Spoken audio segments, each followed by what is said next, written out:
আপা, একটা ফুল নিতে পারি? কথাটা শোনার সাথে সাথে আমি চমকে পেছনের দিকে তাকালাম। দেখে একজন ভদ্র মহিলা ফুলের একটা ছোট্ট ঝুড়ির মতো নিয়ে দাঁড়িয়ে আছেন, খালি হাতে, ঝুড়িটা খালি। তো আমি বললাম, হ্যাঁ নেন। ঘটনাটা এখান থেকেই শুরু। প্রতিদিনের মতো আজও বাগানে হাঁটতে বের হয়েছিলাম ভোরবেলা। আমি আসলে সবসময় ভোরে কিছুক্ষণ বাইরে হাঁটাহাঁটি করি, সাথে আমার বিড়াল দুটাও থাকে। ফুল, প্রত্যেকটা গাছের ফুল ধরে ধরে দেখি, খুব ভালো লাগে, মনটা ফ্রেশ থাকে। তো আজকেও সেটা, কয়েকদিন ভারী বৃষ্টি হওয়ার পরে আজকে যখন বের হই, চারিদিক নীরব ছিল। আমি আমার বাগানের দিকে অনেকক্ষণ তাকিয়ে ফুলগুলো ধরে ধরে দেখে দেখে যখন বের হয়ে আসবো, এমন সময় হঠাৎ করে পেছনে তাকিয়ে দেখে একজন ভদ্রমহিলা দাঁড়িয়ে আছেন।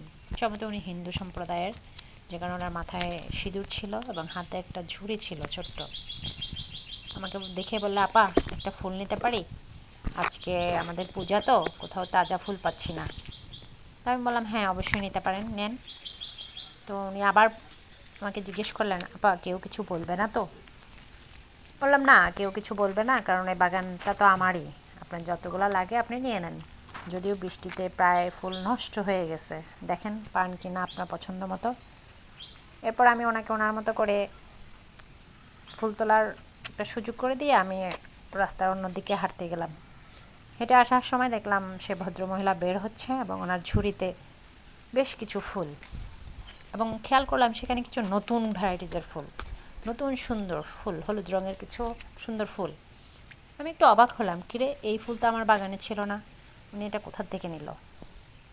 তো যাই হোক, উনি আমার একদম কাছে এসে একদম ওনাদের প্রণামের ভঙ্গিতে আমাকে একটা ধন্যবাদ দিলেন আর মিষ্টি একটা হাসি দিলেন, আর কিছু বললেন না, সুন্দর করে চলে গেলেন। যাওয়ার পথে আমি কিছুক্ষণ ওনার দিকে তাকালাম, আবার একটু অবাক হলাম যে উনি আসলে ওই ওই ফুলগুলো কোথায় পেলেন, ওটা তো আমার বাগানে ছিল না। তো আমি আবার কি করলাম, বাগানের দিকে আসলাম, এসে প্রত্যেকটা ফুল আবার ঘুরে ঘুরে দেখতে লাগলাম। হঠাৎ করে আমার খেয়াল করলাম যে আমার বাগানের মাঝখানে একটা ঝোপালা গাছ আছে। মানে আজ থেকে 2 বছর আগে একটা নার্সারিতে গিয়েছিলাম আমি ফুলের কিছু চারা কিনতে।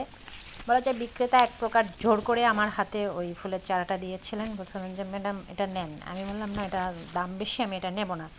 তো উনি আমাকে বললেন যে ম্যাডাম এটা দামই হলো, সুন্দর ফুল দিবে, আপনি এটা নেন। তো ওনার, যাই হোক, আমি নিয়ে এসে এটা একদম বাগানের মাঝখানে লাগিয়ে দিয়েছিলাম।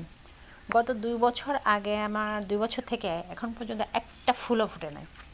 তো একদম ঝোপ হয়ে যাওয়াতে আমি কিছুদিন আগে আমাদের সেলিম ভাইকে বললাম যে ভাই এই গাছটা একটু কেটে দিয়ে, এটা বেশি ঝোপঝাড় হয়ে গেছে, সামনে তো আবার বর্ষা আসতেছে, হয়তো সাপ খোপ এসে ঢুকতে পারে, বিচ্ছু ব্যাং যাই আছে সব বিষাক্ত প্রাণী এখানে এসে ঢুকতে পারে, আপনি একটু কেটে পরিষ্কার করে দিন। তো উনি বললো, ঠিক আছে ম্যাডাম, আমি সময় করে আপনাকে এটা পরিষ্কার করে দেবো।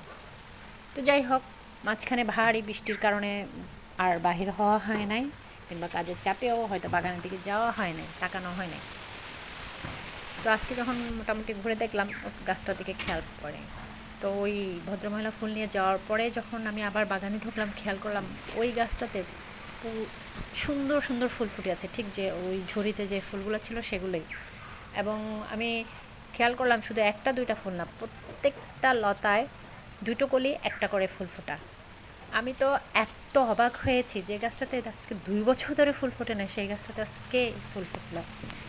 তো বুঝলাম যে আসলে কারো শখের বাগানের ফুলই কারো প্রয়োজনে রেখেছেন, কারো সৌন্দর্য, কারো ইবাদত, এটাই বোঝা গেল।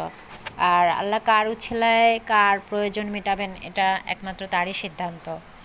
তো আমরা যতই বলি আমার বাগান আমার ফুল আমি কষ্ট করে ফুটিয়েছি, আল্লাহ আসলে আমাদের সৃষ্টিকর্তা এটা যে কার ভাগ্যের জন্য রেখেছেন এটা তিনিই ভালো বলতে পারবেন।